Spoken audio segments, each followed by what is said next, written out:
পরিযায়ী শ্রমিকদের ওপর অত্যাচারের অভিযোগ, যার প্রতিবাদে এবার বিধানসভায় আসতে চলেছে প্রস্তাব। 1 সেপ্টেম্বর থেকে 3 দিনের বিধানসভার অধিবেশন। বাঙালি পরিযায়ী শ্রমিকদের ওপর আক্রমণের প্রতিবাদে এই প্রস্তাব আসতে চলেছে বলে সূত্র মারফত খবর পাওয়া যাচ্ছে। আরো বিস্তারিত এই নিয়ে জানবো, কথা বলবো। উজ্জ্বল মুখোপাধ্যায় আমাদের প্রতিনিধি রয়েছেন ফোন লাইনে। ইতিমধ্যে উজ্জ্বল, যে বাংলা ভাষায় কথা বলার জন্য পরিযায়ী শ্রমিকদের ওপর ভিন রাজ্যে আক্রমণ হচ্ছে, অত্যাচার হচ্ছে বলে যে অভিযোগ, তার জন্য ইতিমধ্যে ভাষা আন্দোলন মুখ্যমন্ত্রী বিভিন্ন জায়গায় করছেন, আর এবার প্রস্তাব আসতে চলেছে বিধানসভায়। দেখো, অন্তত বিধানসভা সূত্রে এমনটাই খবর। আমাদের কাছে যা খবর তা হচ্ছে 1 তারিখ বিধানসভার অধিবেশন বসবে এবং প্রথম দিন অবিচুয়ারি হয়ে বিধানসভার অধিবেশন শেষ হয়ে যাবে। 2 তারিখে একটি সরকারি প্রস্তাব পেশ করা হবে।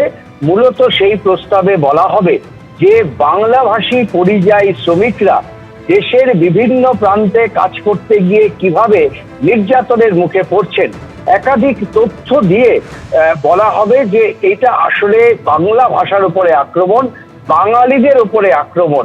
ফলে এই মর্মে একটি প্রস্তাব বিধানসভায় পেশ করা হবে, এমনটাই কিন্তু বিধানসভা সূত্রে খবর। এবং তাই নিয়ে আলোচনা চলবে। সরকার এবং বিরোধী দলের যারা সদস্য আছেন তারা নিশ্চিতভাবেই আলোচনায় অংশ নেবেন। এবং আমাদের কাছে যতটুকু খবর, 4 তারিখে মুখ্যমন্ত্রী মমতা বন্দ্যোপাধ্যায় তিনি এই আলোচনায় অংশ নিতে পারেন। তবে এই বিষয়টা নিয়ে 2 দিনের 3 দিনের বিধানসভা হলেও বিষয়টা যে যথেষ্ট উত্তপ্ত হবে তাতে কোনো সন্দেহ নেই। অন্যদিকে বিরোধী দলনেতা শুভেন্দু অধিকারী আজকেই জানিয়েছেন যে এই অধিবেশন হচ্ছে, খুব ভালো কথা। তার দাবি হচ্ছে এখানে যেমন বাঙালি পরিযায়ী শ্রমিকদের বিষয় নিয়ে আলোচনা হবে, পাশাপাশি এই যে শিক্ষক, যোগ্য শিক্ষক এবং অযোগ্য শিক্ষক, এইটা নিয়ে যে বিতর্ক তৈরি হয়েছে এবং সুপ্রিম কোর্ট যে রায় দিয়েছে যে অযোগ্য শিক্ষকদের তালিকা পেশ করতে হবে, তার দাবি যে সরকার বিধানসভার অধিবেশনের মধ্যে যোগ্য শিক্ষক যারা আছেন তাদের নামের তালিকা পেশ করুন এবং এই ব্যাপারে সরকারের পাশে বিরোধীরা থাকবে যদি এই যোগ্য শিক্ষকদের তালিকা রাজ্য সরকার বিধানসভার অধিবেশনের মধ্যেই তারা পেশ করে।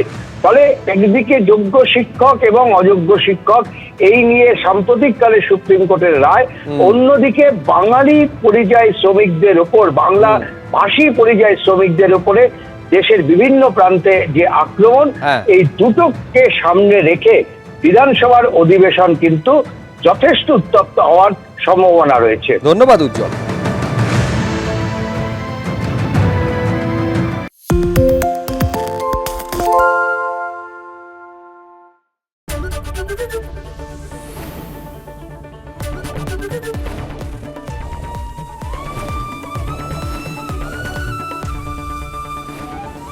এবিপি আনন্দ, এগিয়ে থাকে, এগিয়ে রাখে।